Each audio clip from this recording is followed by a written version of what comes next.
Hello everyone and welcome to this week's video in which I'll be showing some singles from 1964. Now this video will be a lot more informal than the last video was, and it's going to be several singles rather than lots of variations of just one or two singles, so it should be a little bit more interesting. So the first of those singles I've got to show is Can't Buy Me Love, which was, interestingly, released just prior to the single A Hard Day's Night and was on the Hard Day's Night album. And there's the single on the Parlophone label. This uses the Times New Roman font for the information down here and has the sold in the UK text in the middle. And the perimeter text begins with the Parlophone Company Limited. And here is the B-side, You Can't Do That.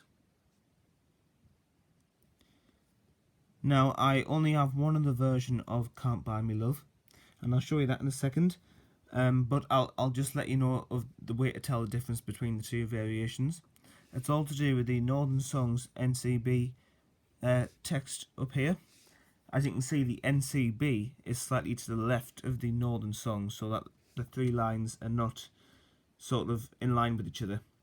However, on the next variation, that will be different. Right, now I've got quite a few duplicate copies of that variation, so I won't bother going through all of those. And here is that other version.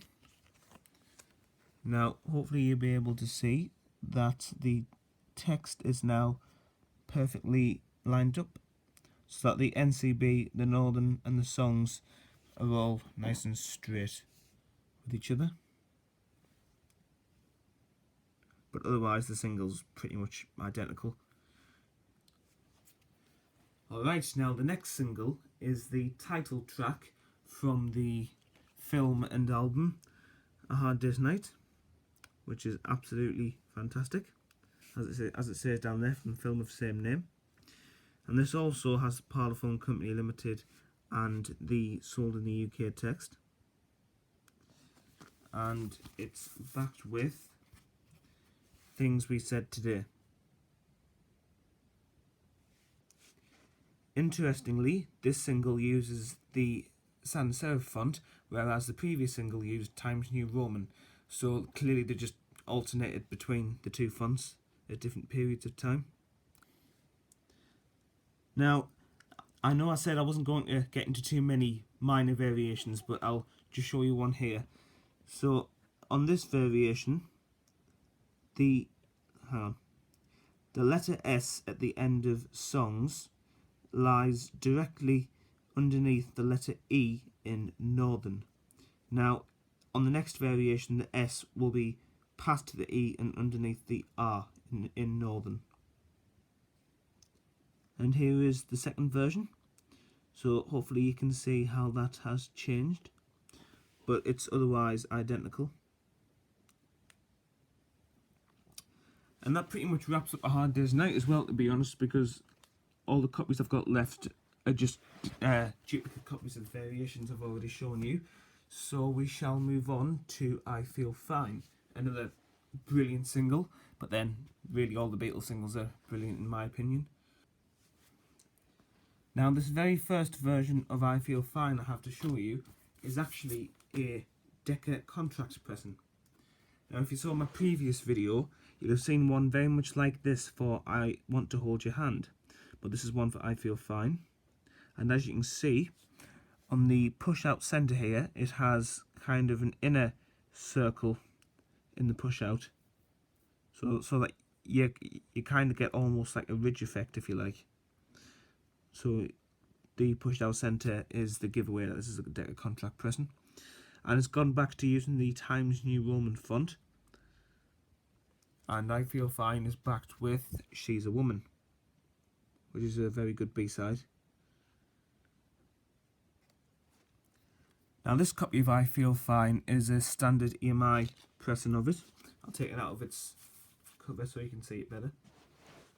So if we look at the centre now, as you can see, it hasn't got that larger inner circle, it's just got the push out centre as it would normally be. But in every other aspect it's the same. Still got the Times New Roman font and everything. And there's the B side as well. Nice KT tax code. Now this third variation of I Feel Fine that I've got is actually very interesting because this is another contract pressing, but it's not a Decca contract pressing. This is an Oriole contract pressing. Now the Oriole factories like Decca helped EMI out by printing some copies of the Beatles singles to satisfy the demand.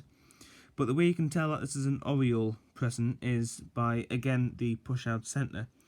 Now, this might be a little hard to capture on camera, but it's actually got a textured centre. You can really tell the difference if you touch the main part of the single and the push-out centre. It feels a lot rougher on the push-out than it does on the smooth outer part of the single.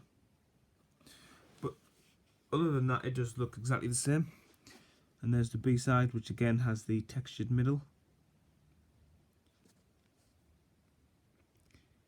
And I would say Oriole contract pressings aren't really that easy to come by, so it's always worth keeping an eye out for those textured middles. And I'll show you the Parlophone the Parlophone company sleeve there, which has completely changed style now. Now, I've actually got another Oriole contract pressing here, but what's interesting about this one is that if you look on side 2, you can see an absolutely tiny tax code, much smaller than there would normally be. Now, the K isn't so easy to see, sorry, but it's just to the right of the sold in the UK text there. But you can quite clearly see the T at the 3 o'clock position, and that is a lot smaller than the average size tax code for an EMI pressing. And I'll find one just so I can compare the difference. Yep, okay, so here is a regular sized one on a normal EMI pressing. So, as well as the textured labels, there may be a very tiny tax code on there as well. Okay, now I do have several other copies of I Feel Fine, however, they're either ones that I've already shown you, or there's like variations of them which are so tiny I'll never be able to capture them on the camera, so I'm not even going to attempt to do so. But I've got another 1, 2, 3, 4, 5 copies here, and I do have a copy of I Feel Fine, however, on which there is a distinct difference, so I'll show you that. Now, every copy so far has used the Times New Roman font, however this one uses the sans serif font. So here's this one, and here's one that I've shown you already with the Times New Roman font. So as you can see, particularly on places like Northern Songs and so in the UK, the Times New Roman has a much wider font, and the sans serif is a much narrower font.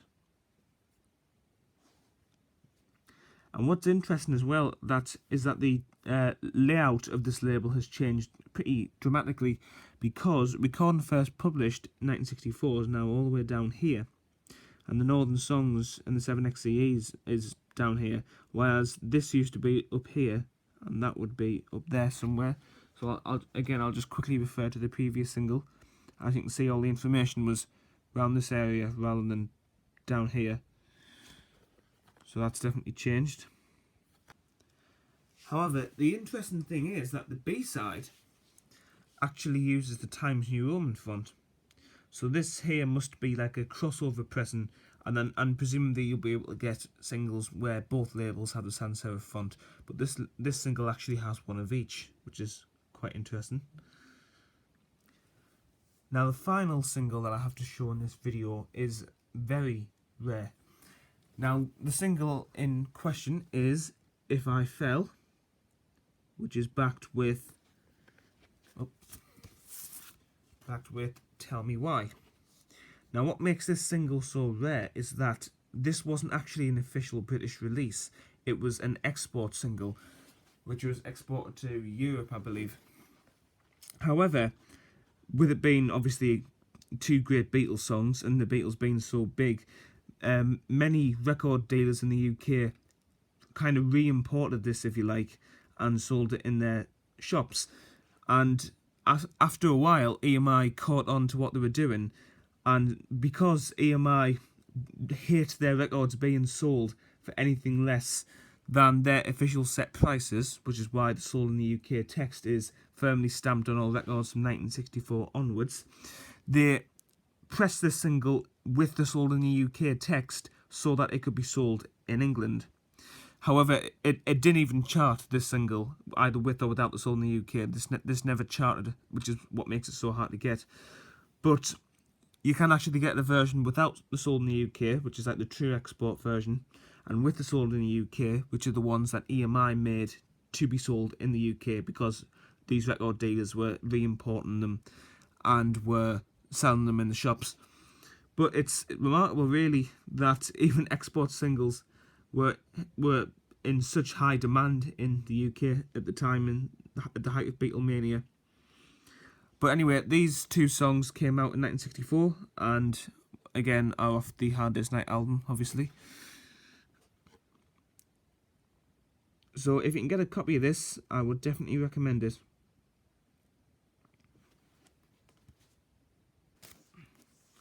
Alright, so that concludes this video. I hope you all enjoyed it, and I will see you all next time. Thank you for watching.